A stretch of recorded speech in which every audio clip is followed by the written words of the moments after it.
10 বছর ধরে আপনি কঠোর পরিশ্রম করছেন, কিন্তু আপনি আপনার আশেপাশে অনেককেই দেখছেন মাত্র 1 বছর 2 বছর বা 3 বছরের মধ্যেই অনেক বেশি সাকসেস পেয়ে যাচ্ছে।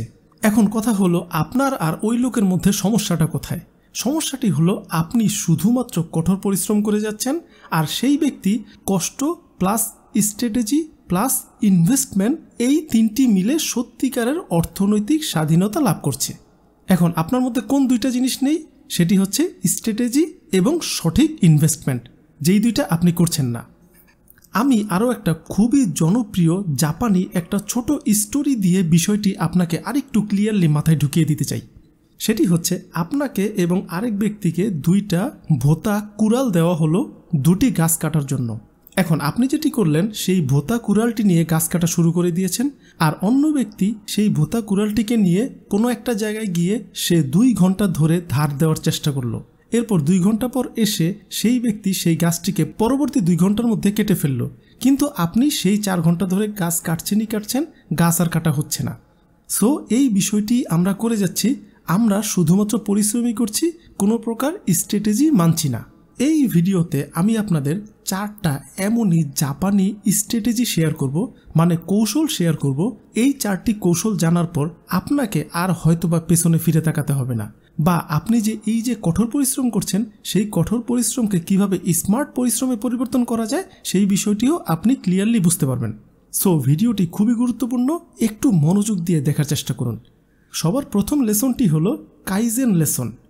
দেখুন, কাইজেন মানে প্রতিদিন 1% করে নিজেকে উন্নতি করা। বিষয়টি আপনাদের একটা এক্সাম্পল দিয়ে একটু ক্লিয়ারভাবে বলি, আপনারা বুঝে যাবেন।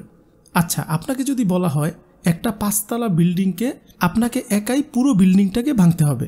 এখন এই কথা শুনে সবার প্রথম আপনার মাথায় কি আসবে? ওরে ভাই, 5তলা একটা বিল্ডিং আর আমি একা, এটা কিভাবে সম্ভব? কিন্তু একটা জাপানি লোককে যদি এই সেম জিনিসটা দেওয়া হয় তাহলে সে কি ভাববে জানেন?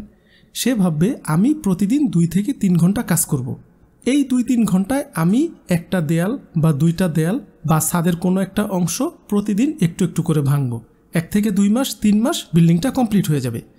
এখন দেখুন, জাপানি মানুষ এবং আমাদের মধ্যে চিন্তা ভাবনায় কত বড় ফারাক। আমরা আগেই মাথার মধ্যে পাহাড় নিয়ে নেই, কিন্তু তারা এটি করে না। তারা প্রতিদিন একটু একটু করে কাজ করে যায় সারা জীবন। তাদেরকে যদি আপনি বলেন পাহাড় কেটে ফেলতে, তারা একাই পাহাড় কেটে ফেলবে, কারণ তারা এটা ভাবে না পাহাড়টা কত বড় কত দিনে কাটবো। তারা এটা ভাবে প্রতিদিন আমি অল্প অল্প করে কাজ করে যাব। তাই জাপানিজ মেথড অনুযায়ী আপনি প্রতিদিন নিজেকে 1% করে উন্নতি করুন। আপনি যেই কাজটি করছেন, যেই বিজনেসটি করছেন, সেখানে রাতারাতি 1-2 দিনের মধ্যে 1 সপ্তাহের মধ্যে অনেক উন্নতি করে ফেলতে পারবেন, এটি সম্ভব না।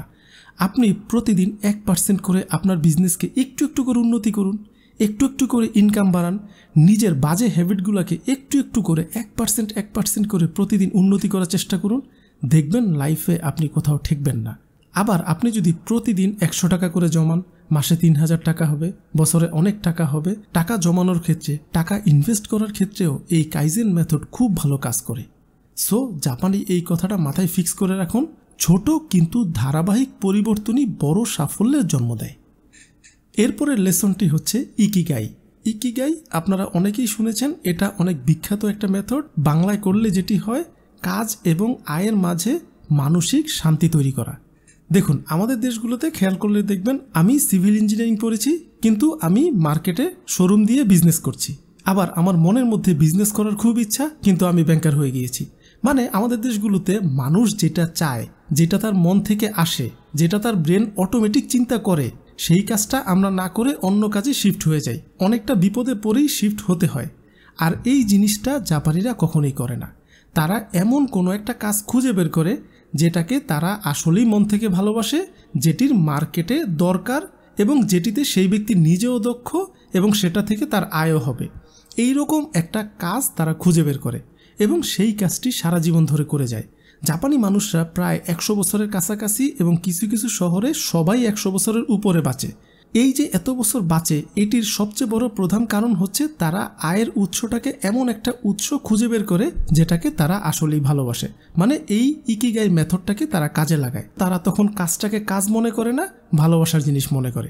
সো আপনার আমারও এই জিনিসটা খুঁজে বের করা খুব দরকার, আমি আসলে মন থেকে কোন কাজটিকে ভালোবাসি এবং সেই কাজটি আমি করছি কিনা। এরপরের লেসনটি হচ্ছে কাবেইবো। মানে টাকা ব্যয়ের স্ট্র্যাটেজি।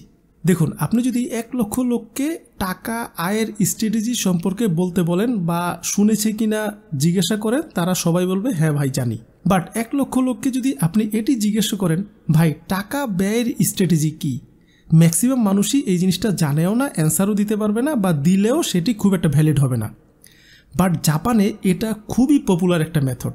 তারা টাকা ব্যয়ের স্ট্র্যাটেজিটাকে খুব সিরিয়াসলি নেয়। এই কারণে জাপানের কোনো মানুষ কিন্তু গরিব নেই। আর এই কাকেইবু হচ্ছে জাপানি মানি ম্যানেজমেন্ট সিস্টেম। তারা মাসের শুরুতে লিখে ফেলে কত টাকা তার অ্যাকাউন্টে আসবে, কত টাকা সে খরচ করবে, কোন খরচগুলো অপ্রয়োজনীয়, কোথায় ইনভেস্ট করা হবে, এই জিনিসগুলো তারা মাসের শুরুতে করে ফেলে।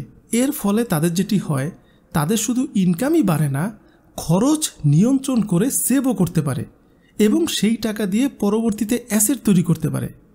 টাকা আয় করা একটা জিনিস, সেটিকে বাঁচিয়ে রাখা আরেকটা আর্ট। এটি জাপানি খুব বিখ্যাত একটা প্রবাদ। আর এই টাকা বাঁচানোর আর্টটিকে আপনাকে শিখতে হবে।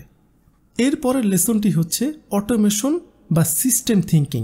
জাপানিরা যে কোনো কাজ করার আগে খুব ভেবেচিন্তে সেই কাজটি এমনভাবে করে যেই কাজটির স্থায়িত্ব অনেক বেশি, মানে যুগের পর যুগ তাদের জেনারেশন টু জেনারেশন সেই সেম কাজটি তারা করতে পারবে। এই ধরনের কাজই তারা করার ট্রাই করে। তারা বিজনেসকে শুধুমাত্র বিজনেস হিসেবে নেয় না, তারা সেটিকে একটা সিস্টেমে বিল্ড করে ফেলে। আপনি জাপানি যে কোনো কোম্পানিকে দেখবেন, যেমন ধরেন টয়োটা গাড়ি কোম্পানি অথবা হিটাচি বা মিৎসুবিশির মতো টিভি বা ফ্রিজ কোম্পানি। আপনারা জানেন একটা গাড়িতে, একটা ফ্রিজে বা একটা টিভিতে অনেক ধরনের পার্টস থাকে। প্রতিটি পার্টসকে তারা সূক্ষ্মভাবে আলাদাভাবে অ্যানালাইসিস করে সেটিকে কতটা উন্নতি করা যায় সেগুলো করেই এগুলো বিভিন্ন দেশে সাপ্লাই করে। আর এই কারণে দেখবেন জাপানি একটা টিভি বা ফ্রিজ বা একটা গাড়ি কিনলে বহু বছরে নষ্টই হতে চায় না। আর মানুষ জাপানি কোম্পানিকে খুব বেশি বিশ্বাস করে। এই যে তারা পরিশ্রম করে প্রতিটি পার্টসকে সূক্ষ্মভাবে করেছে, এতে করে যেটি হয়েছে দেখুন, সেই যে শুরু থেকে মিৎসুবিশি বা হিটাচি বা টয়োটার মতো কোম্পানি তারা প্রোডাক্ট বিক্রি করছে, আজও পর্যন্ত তাদের প্রোডাক্ট মানুষ সিরিয়াল ধরে কিনে। আজ থেকে 100 বছর পরও দেখবেন মানুষ তাদের প্রোডাক্ট সিরিয়াল ধরেই কিনবে, কারণ তারা যেই কাজটি করে সেই কাজটিকে খুব সূক্ষ্মভাবে করে, মনোযোগ দিয়ে করে এবং অটোমেটেড করার চেষ্টা করে। এখন এই অটোমেশনকে আজকের যুগে আমরা আরেকটাভাবে কাজে লাগাতে পারি। আপনি অনলাইনে যে কোনো একটা কাজ করতে পারেন যেটি অটোমেটিক আপনাকে টাকা দিতে পারে। আমি আগের ভিডিওগুলোতে এইরকম প্যাসিভ ইনকাম আসে এইরকম বেশ কিছু অনলাইন আয়ের সোর্সের কথা আপনাদের সাথে শেয়ার করেছি। একটু আবার বলি, আপনারা ফেসবুক মার্কেটিংটা, মানে ফেসবুক বুস্ট যেটাকে আমরা বলি, ফেসবুক পেইড মার্কেটিংটা খুব ভালোভাবে শিখতে পারেন। দেখুন, অফলাইনে বিভিন্ন দোকান বা মার্কেটে যত পরিমাণ পণ্য সেল হয়, অলরেডি 2020 সালের পরে এই সেলের অনেকটা অংশ অনলাইনে চলে গিয়েছে। মানুষ এখন অনলাইনে কেনাকাটা করে অফলাইনের চেয়ে অনেক বেশি। আর এই জিনিসটি 2028 বা 30 সালে কোথায় গিয়ে দাঁড়াবে একবার চিন্তা করুন। সো এই কাজটা কারা করবে? যারা ফেসবুক মার্কেটিং বা ডিজিটাল মার্কেটিংটা খুব ভালো করে বোঝে। এখন 2025 সালের মাঝামাঝি আপনি যদি এখন শেখা শুরু করেন, আগামী 6 মাসের মধ্যে আশা করি আপনি বেসিকটা খুব ভালোভাবে শিখে যাবেন। এর পরের বছর হয়তোবা আপনি অ্যাডভান্স লেভেলে শিখলেন। এরপরে 2027, 28, 29, 30-এর এই যে বিজনেস শিফটিং হবে অনলাইনে, ওই সুযোগটা তো আপনি ধরতে পারবেন এবং আপনি ডিজিটাল মার্কেটিং শিখলে যে কোনো পণ্য সেল করতে পারবেন। সো আপনারা যেই কাজটিই করছেন, আপনি চাকরি করেন, বিজনেস করেন, যাই করেন, একটু সময় নিয়ে অনলাইনে ফেসবুকে, ইউটিউবে প্রচুর পরিমাণ ভিডিওস রয়েছে এই ডিজিটাল মার্কেটিং, অনলাইন মার্কেটিং নিয়ে। আপনারা যদি সময় পান একটু করে শিখতে পারেন। এখন অনেকেই কমেন্ট করে বলবেন, ভাই এগুলো তো অনেক কষ্টের কাজ, কঠিন কাজ, কিভাবে শিখবো?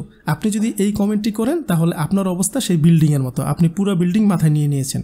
এটা করা যাবে না। প্রতিদিন একটু করে শিখে 6 মাস বা 1 বছর ধরে শিখতে হবে। 1 বছরের জিনিস একদিনে মাথায় নিয়ে নেওয়া যাবে না। এখন আপনারা যারা আসলেই টাকা ইনকাম করতে চাচ্ছেন কিন্তু টাকা ইনকাম করার কোনো পথই খুঁজে পাচ্ছেন না, তাদেরকে আমি বলতে চাই টাকা ইনকাম করারও কিছু নিয়ম রয়েছে। আর এই নিয়মগুলো আমি এই ভিডিওতে শেয়ার করেছি। আপনাদের হাতে সময় থাকলে এই স্ক্রিনে ক্লিক করে ভিডিওটি সম্পূর্ণ দেখে নিতে পারেন। পাশাপাশি ভিডিওটির লিঙ্ক আমি এই ভিডিও ডেসক্রিপশন এবং কমেন্ট সেকশনে দিয়ে দিব। আপনারা চাইলে সেই জায়গা থেকেও ক্লিক করে দেখে নিতে পারেন। ভালো থাকুন, সুস্থ থাকুন।